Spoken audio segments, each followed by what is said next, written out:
Hola, soy Samuel Pepiol. En esta charla vamos a hablar de las novedades más relevantes que se presentaron en el Congreso St. Gallen, que tuvo lugar entre el día 12 y 15 de marzo en Viena. Tenemos la oportunidad de poder hacer esta grabación en uno de los edificios más emblemáticos de Carcaixent, el Magatzem de Ribera, edificio de características modernistas que sirvió como almacén de naranja.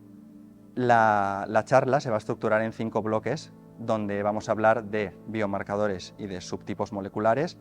Vamos a tratar también el tema de la biopsia selectiva de ganglio centinela, hablaremos también de la axila y su manejo, así como de la radioterapia y del escenario neoadyuvante en cáncer de mama. Tenemos el lujo de contar con la doctora Laia Bernet, jefa de patología mamaria del grupo Ribera Salud. Bienvenida, Laia. Muchas gracias, Sam. Un honor para mí que hayáis contado conmigo. ¿Nos puedes comentar qué novedades se presentaron en el Congreso en cuanto a biomarcadores y subtipado tumoral? Bueno, respecto a esto, quizá lo más relevante sea decir que efectivamente el subtipado molecular sigue siendo fundamental para tomar las decisiones terapéuticas. Se hizo hincapié en los biomarcadores que ya conocemos bien, receptores de estrógenos, ER2, Ki67, también el tamaño del tumor y el estado de la axila. Y verdaderamente el subtipo, la clasificación molecular que seguimos barajando para la toma de decisiones es la que conocemos bien: luminal A, luminal B, ER2 enriched, triple negativo. En el subtipo tumoral ER2, ¿crees que podríamos resumir, podríamos estar aquí mucho tiempo, pero crees que podríamos resumir qué se habló, qué novedades se hablaron en cuanto al manejo del cáncer ER2 positivo? Bueno, se hizo hincapié en que ya tenemos experiencia de más de 20 años con el trastuzumab y se hizo hincapié también en que empezamos una fase nueva, dados los efectos secundarios del trastuzumab, sobre todo sobre la fracción de eyección cardíaca, que aunque son reversibles, se está intentando desescalar un poco el tiempo de tratamiento. Entonces se presentaron varios estudios de desescalada, todos ellos negativos, excepto el Persephone, que sí ha dado resultados positivos para desescalar a 6 meses la terapia en lugar de a 12 meses, pero fue el único estudio positivo que se presentó. Además, se hizo hincapié en que el estudio del ER2 debe de abordarse desde una mirada amplia, no solo con la inmuno y el FISH, que son las técnicas clásicas que hemos utilizado los patólogos para estudiarlo, sino también desde una mirada un poco más amplia que incluya otras ómicas, como por ejemplo la transcriptómica. Además, se habló también de la importancia que tenía el microambiente inmunitario alrededor del tumor y del uso de firmas genéticas que integren la información del sistema inmunitario junto con la expresión de ER2. ¿Para qué? Básicamente para intentar desescalar terapéuticamente. Creo que esto fue lo más importante. En el escenario donde, tras la neoadyuvancia, una paciente ER2 positivo no ha tenido respuesta patológica completa, ¿qué se comentó referente a esto? Bueno, fue interesante también, se comentó, tener siempre en cuenta la respuesta del tratamiento neoadyuvante para marcar y establecer las líneas de la terapia adyuvante después de la cirugía. Y sobre todo se hizo mucho hincapié en los anticuerpos combinados, especialmente para las metástasis cerebrales de los carcinomas ER2 positivos. Otra cuestión que es el Ki67, ¿no? Su detección. ¿Se comentó algo sobre este tema, sobre la importancia de diagnosticar bien la expresión de Ki67?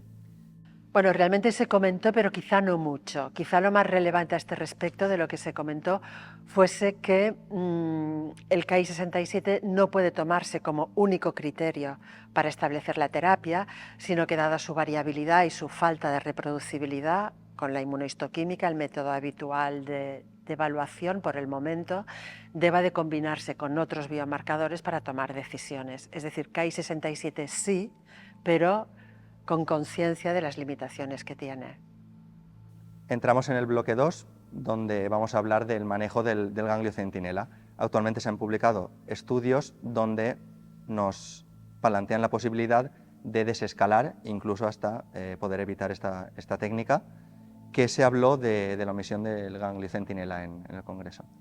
Fue interesante esta discusión. Realmente la introdujo la doctora Mónica Morrow, quien planteaba que si estamos desescalando la linfadenectomía axilar en casos seleccionados, ¿por qué no omitir en esos casos también la biopsia selectiva del ganglio centinela? ¿Se podría resumir cuáles son los perfiles concretos en los que se podría valorar la omisión de la biopsia selectiva de ganglio centinela? Pues con seguridad oncológica, la biopsia selectiva del ganglio centinela a día de hoy puede omitirse en pacientes mayores de 70 años, con tumores de bajo grado, T1, pequeños, axila negativa, luminales A, y en esos casos, si somos capaces de no hacer la linfadenectomía axilar, podría evitarse también la biopsia selectiva del ganglio centinela. Se comentó que, lógicamente, la linfadenectomía axilar, igual que la biopsia selectiva del ganglio centinela, no son procedimientos terapéuticos, sino más bien procedimientos diagnósticos. En ese sentido, se reforzó el papel de la ecografía axilar para estadificar la axila, y también el uso de la inteligencia artificial y de la genómica como bases fundamentales para avanzar en ese campo de desescalada. Todas estas conclusiones están basadas en estudios novedosos que se han publicado recientemente. ¿Se mencionaron estos estudios, sus conclusiones y posibles limitaciones? Sí, se habló básicamente del estudio INSEMA y del SOUND, que efectivamente evitan la biopsia selectiva del ganglio centinela sin que hayan observado aumento en las recidivas axilares. Sin embargo, hay ciertos perfiles de tumor en donde eso de momento, a día de hoy, no sería aplicable, como son, por ejemplo, los carcinomas luminales de alto grado, lógicamente, los lobulillares y los carcinomas ER2 positivos, en donde todavía los procedimientos convencionales siguen siendo los procedimientos estándar. En cuanto a la discusión del grupo, ¿hubo algún consenso en las votaciones en cuanto a su posicionamiento en la desescalada también del ganglio centinela? No hubo mucho consenso. Se advirtió de que todavía los datos que tenemos quizá no sean suficientemente maduros a falta de ver seguimiento a largo plazo, y de que la omisión de la cirugía axilar requiere una valoración radiológica prequirúrgica absolutamente rigurosa para poder dar esos pasos de desescalada. También se advirtió que el concepto de desescalar quizá no lo aplicamos con todo el rigor que deberíamos, puesto que solemos referirnos a desescalar cuando omitimos la linfadenectomía, pero eso no es desescalar terapéuticamente, porque estas pacientes a las que no hacemos linfadenectomía siguen recibiendo radioterapia axilar. Por tanto, desescalar quirúrgicamente no es sinónimo de desescalar terapéuticamente. En cuanto a esta respuesta, ¿no?, de que si se puede omitir la radioterapia en función del ganglio centinela, hay estudios, ¿no?, que están evaluando precisamente esto, ¿no?, como el estudio POSNOC.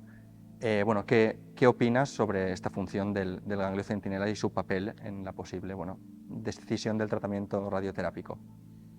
Para tomar decisiones maduras sobre la desescalada radioterápica, por decirlo de alguna manera, quizá tengamos que esperar los resultados del POSNOC, que es un estudio ongoing y que todavía no ha arrojado los resultados que pueda aportar. Lo que sí pienso es que tener bien estandarizado el diagnóstico del ganglio centinela puede ser un paso fundamental para evaluar lo que es alta carga y baja carga. Y a partir de aquí poder decidir estrategias terapéuticas tanto quirúrgicas como radioterápicas. ¿Cómo votó el panel de St. Gallen respecto a este aspecto? ¿Cómo fueron los resultados de la votación? Bueno, la votación fue mayoritariamente favorable a la omisión de la biopsia selectiva del ganglio centinela en perfiles seleccionados de pacientes. Estos pacientes que hemos dicho, mayores de 70 años, con carcinomas luminales A, de bajo tamaño, axila negativa, etc. Se hizo hincapié en que debe de haber una buena evaluación de la axila para tomar ese tipo de decisiones, y que no son aplicables a otro tipo de perfil de paciente ni a otro tipo de carcinomas que no sean ductales, por ejemplo los lobulillares, como ya hemos comentado antes. Al final, se remarcó también, ¿no?, que es importante el trabajo en equipo, ¿no?, de todos los distintos especialistas dedicados a la mama en los hospitales. ¿Crees que este también es un tema de relevancia? Sí, muchas gracias por esta pregunta, porque realmente fue un tema que también se comentó ahí, la importancia del equipo multidisciplinar a la hora de tomar decisiones. Eso ya parece incuestionable, pero no está de más recordarlo, porque allí fue un tema relevante en el que se hizo hincapié a lo largo del Congreso en muchas de las ocasiones. Muchas gracias por recordarlo. En el bloque 3 vamos a hablar de uno de los temas más controvertidos en todos los congresos de cáncer de mama, que es el manejo axilar. ¿Qué tendencias se observaron este año en el Congreso de St. Gallen? Bueno, si tuviera que decir una cosa a ese respecto, diría que realmente cada vez es mayor la tendencia a evitar o a omitir la linfadenectomía axilar, tal vez a favor de seguir estudiando el ganglio centinela. También se habló del papel de la radioterapia en el tratamiento de la axila. ¿Existen casos que requieran unas consideraciones particulares en cuanto al manejo de la axila? Realmente se hablaron de 3 supuestos en los que tal vez deberíamos de hacer consideraciones especiales. Uno es el carcinoma inflamatorio, el otro es la recidiva tumoral en la mama y finalmente el carcinoma de mama en estadios avanzados.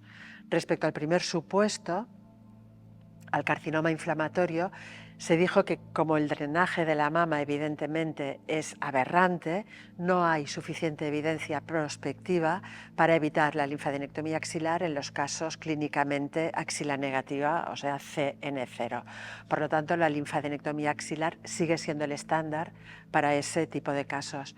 Respecto a la recidiva tumoral en la mama, claro, se comentó que también en esos casos el drenaje linfático de la mama hacia la axila puede ser aberrante y que por lo tanto, aunque puede realizarse la biopsia selectiva de ganglio centinela, la tasa de falsos negativos pudiera ser alta en esos casos y puede necesitar más de un trazador para identificar el ganglio.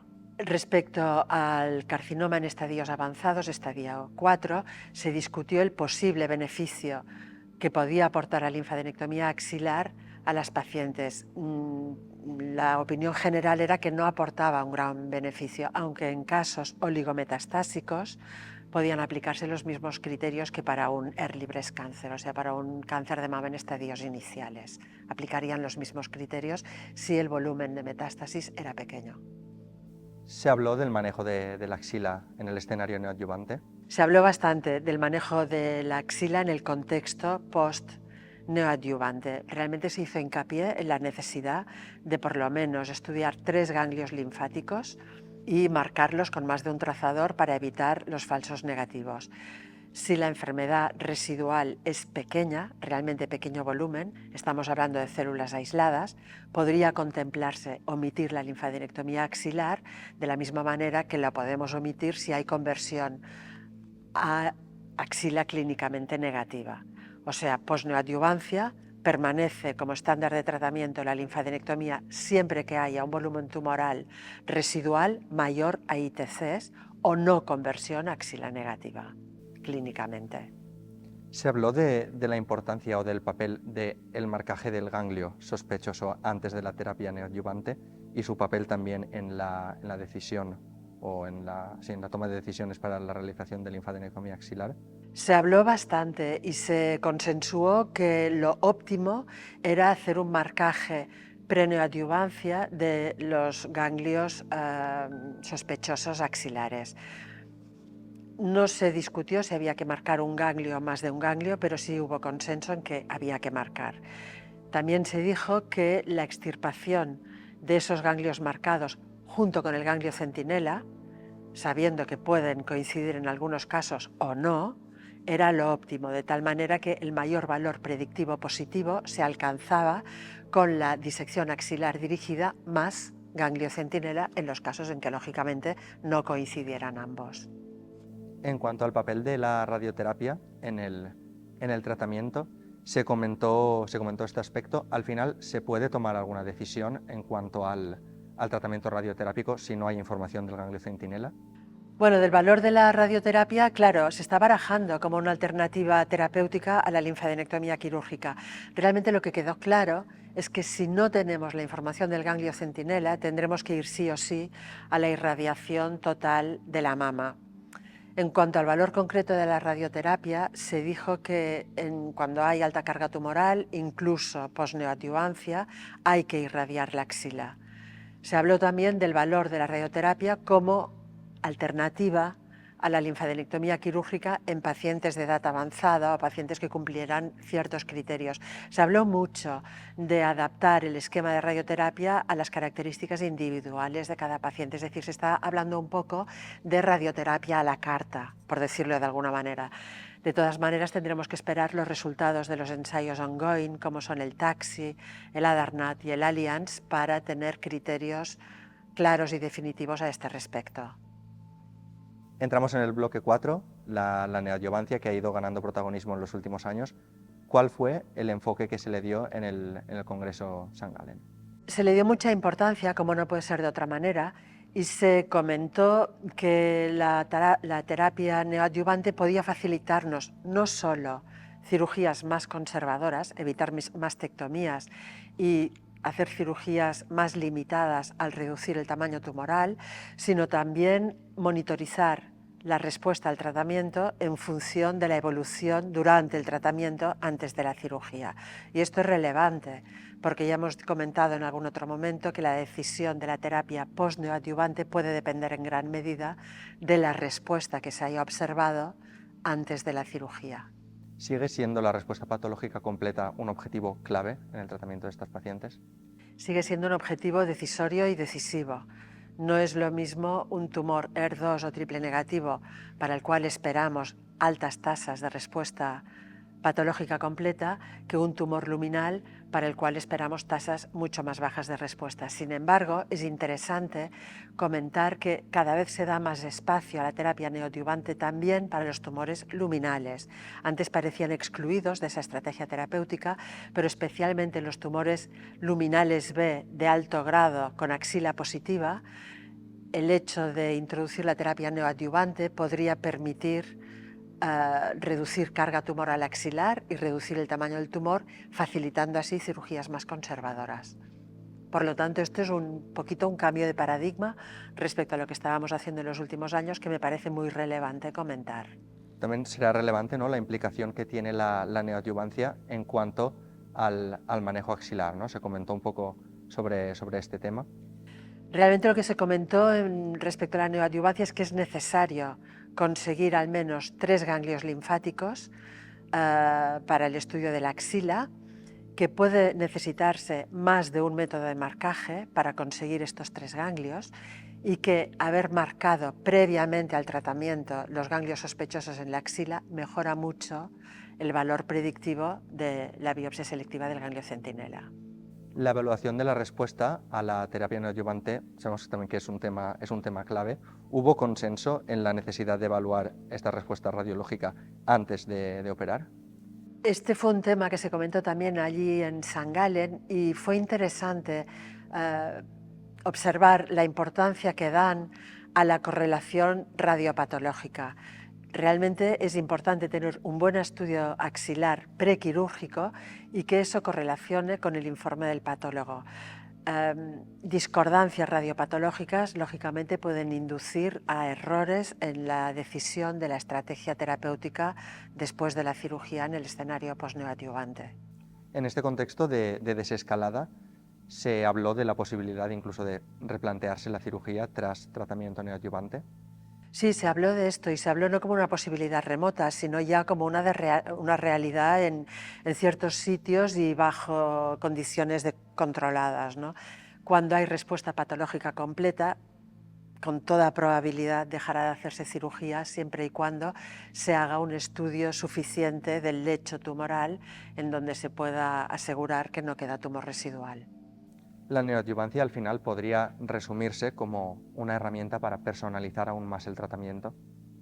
Sí, es una herramienta para personalizar el tratamiento sin lugar a dudas, aunque hablando de la radioterapia, por ejemplo, había opiniones controvertidas. Mientras que parte del panel opinaban que podemos omitir radioterapia si tras neoadyuvancia conseguimos una axila negativa, otra parte del panel opinaba que si había carga tumoral previa a la neoadyuvancia había que mantener la radioterapia axilar. No hubo consenso al respecto de este punto.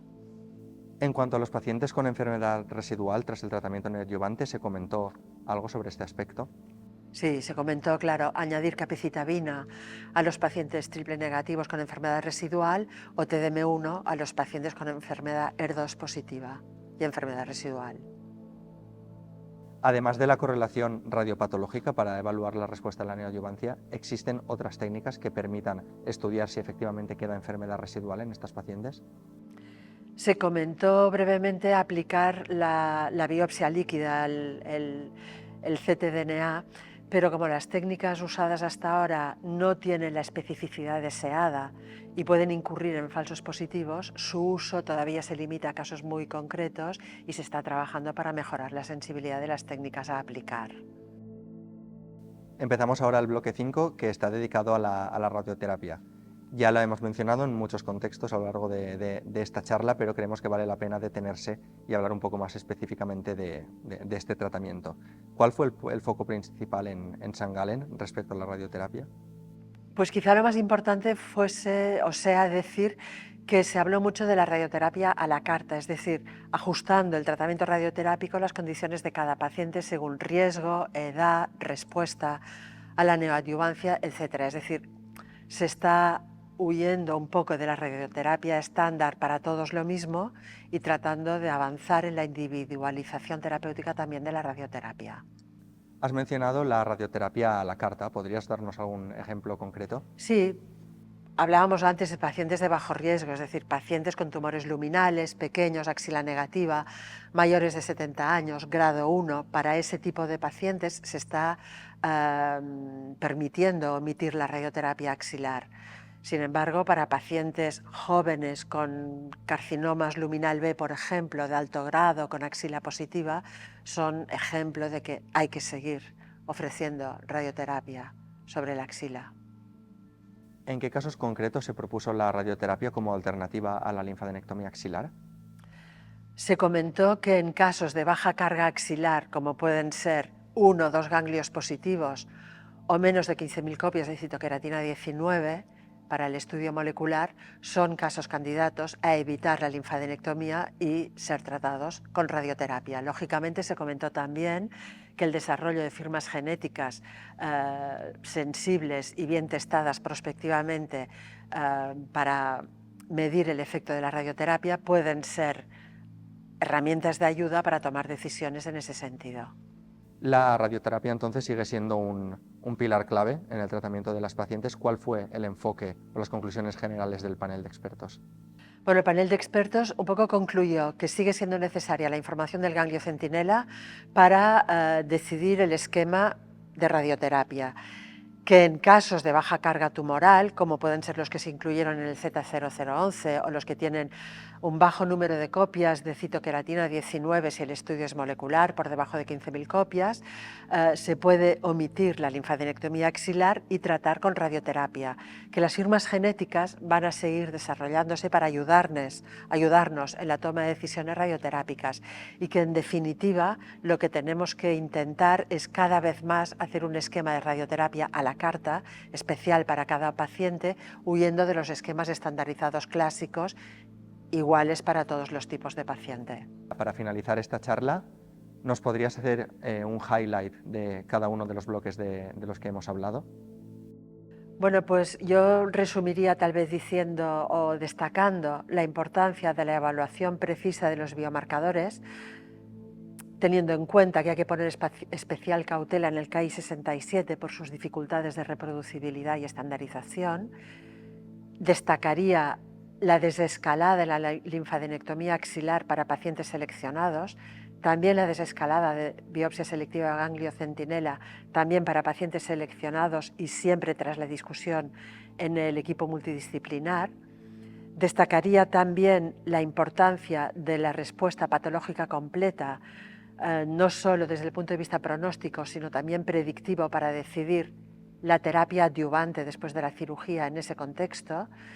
Destacaría que se está abriendo la puerta al escenario neoadyuvante para ciertos carcinomas luminales bien seleccionados, de alto riesgo, luminales B, y finalmente destacaría la importancia que se ha dado al esquema radioterápico individualizado, es decir, a tratar de plantear cada paciente individual para decidir el esquema terapéutico más óptimo desde el punto de vista radioterápico. Bueno, con esto damos por finalizada nuestra charla. Muchas gracias, Laia, por compartir tu experiencia con nosotros y por tener esta conversación conmigo. Muchas gracias, Sam. Y gracias también a Sysmex por la oportunidad que me habéis dado de hacer ese pequeño resumen de los días de St. Gallen, que realmente fueron intensos y muy interesantes. Espero haber podido transmitir las ideas principales y que podamos aplicarlas de manera práctica en nuestro trabajo diario. Gracias.